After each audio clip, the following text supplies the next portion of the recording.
17 minutes after the hour, a Fox News alert. Overnight, the girlfriend of the Las Vegas shooter arriving back in the United States. Marilou Danley, now considered a person of interest and met by the FBI down on the tarmac when she got off the plane. The big question now, what does she know and how will she impact this investigation? Here to weigh in on this is attorney and Harvard Law School professor and the author of the book that's right here on the set with us. It's called Trumped Up. Here's your book, Mr. Alan Dershowitz.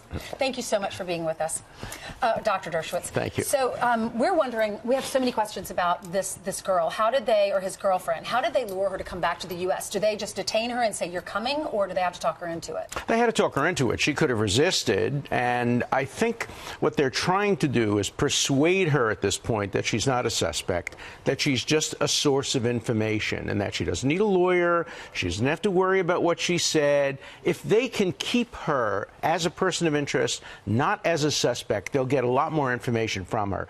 If she begins to believe that she is a suspect, she's going to get a lawyer. The lawyers are then going to begin to play chess with the government. What do you have for me? What do I have for you? And it will become much harder to get information. Professor, I don't know anything about her, but just any reasonable person would know that they will be in trouble, because if there's some sense that this guy pre-planned this, and they've been together constantly since then, she has to know fundamentally that she is being looked at by more than just a source. But here's the way they should play it, and probably they will. They'll say to her, look, we don't think you knew at the time or you were suspicious of him, but now, in retrospect, with the benefit of hindsight, you've now seen the horrible thing he did. You must now remember things that may not have meant anything to you then, but will mean something now. So tell us, did he get any calls from foreign sources? Was he on the internet?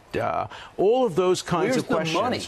Where's the $100,000? It didn't necessarily go to her with the tens of thousands prior to that. We don't know that. Wired to the Philippines. It might have been wired into her. The sheriff wouldn't answer the question. Her sister said that she didn't know anything. She was sent away by him at the last minute. He called her and said, I found a cheap ticket to the Philippines for you. The sisters live in Australia. Could her defense be, because we've got the Starbucks employee saying he berated her constantly. He was always talking down to her, saying, I'll pay for your drink just like I pay for you, making her feel terrible. And she would kowtow to him and stand behind him and say, okay.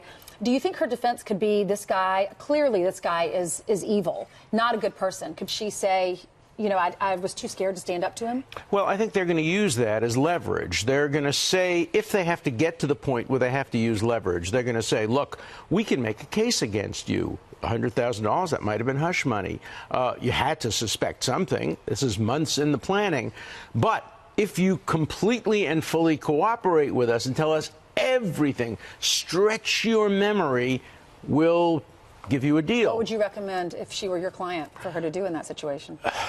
I hope she doesn't get a lawyer for purposes of getting more and more information. But if I were her lawyer, I'd have to tell her at the moment not to cooperate, to wait until we can make a deal, get formal immunity, both from the federal and state government. If you're a lawyer, you have to look out only for the interests of your client. Right. Thanks, Professor. Thankfully, you're not a lawyer, because we need to get information.